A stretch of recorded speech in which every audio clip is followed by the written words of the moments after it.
हफ्ते के अंदर ही सुरेश, महेश और जयेश की शादी हरिया की बेटियों सरिता, महिमा और ज्योति से हो गई। तीनों ही बहनें बहुत संस्कारी थीं। और फिर शादी के बाद क्या हुआ सुलक्षणा, कुछ परेशान हो?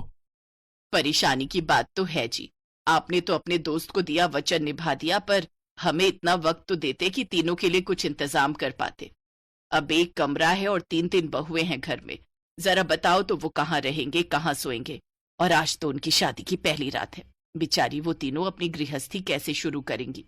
उधर यही सवाल तीनों बहुओं को भी परेशान कर रहा था कि वो कहाँ सोएंगी और अपने अपने पतियों के साथ कैसे एकांत में वक्त बिताएंगी।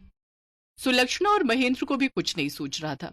तभी बड़े बेटे सुरेश ने आकर कहा, माँ पापा को दोष मत दो, वो मजबूर थे।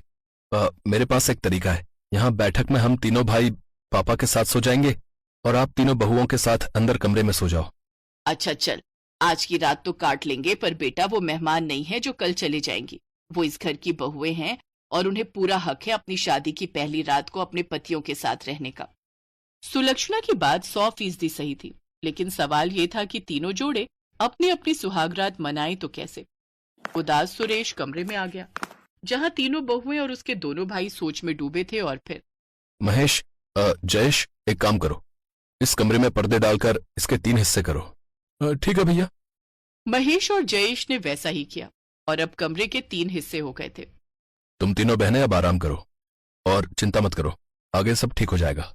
सुरेश की बात सुनकर तीनों बहनें अपने अपने पतियों के पास आकर लेट गई, पर किसी को भी नींद नहीं आ रही थी, क्योंकि तीनों भाई और उनकी पत्नियों के मन में सुहागरात की चाहत थी।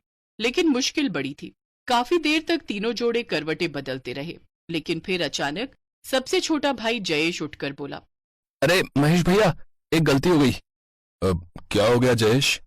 अरे भैया, हम तो भूल ही गए। हमारे घर की एक परंपरा है कि हमारे घर में जब भी नई बहू आती है ना, तो उसे चांद दिखाया जाता है, और वो भी कम से कम 1 घंटा, है ना? सही कहा ना भैया? हैं? अरे हाँ हाँ, ये कैसे मैं भूल गया भाई। एक काम करो सरिता, महेश और महिमा, चलो जल्दी छत पर चलो, चांद को देखने की रस्म तो निभानी ही पड़ेगी। हाँ, और कम से कम 1 घंटा। उससे पहले नीचे मत आना। जयेश की बात सुनकर सुरेश मुस्कुरा दिया। जयेश शरारती बहुत था, लेकिन बहुत समझदार भी था। उसने ऐसी तरकीब निकाल ही ली जिससे तीनों जोड़े अपनी अपनी सुहागरात एकांत में घर के उस एक कमरे में ही मना सकते थे।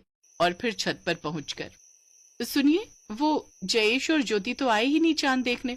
अरे पगली, पहले हम चांद देख लें, फिर उनकी बारी भी आएगी, और फिर हमारी भी।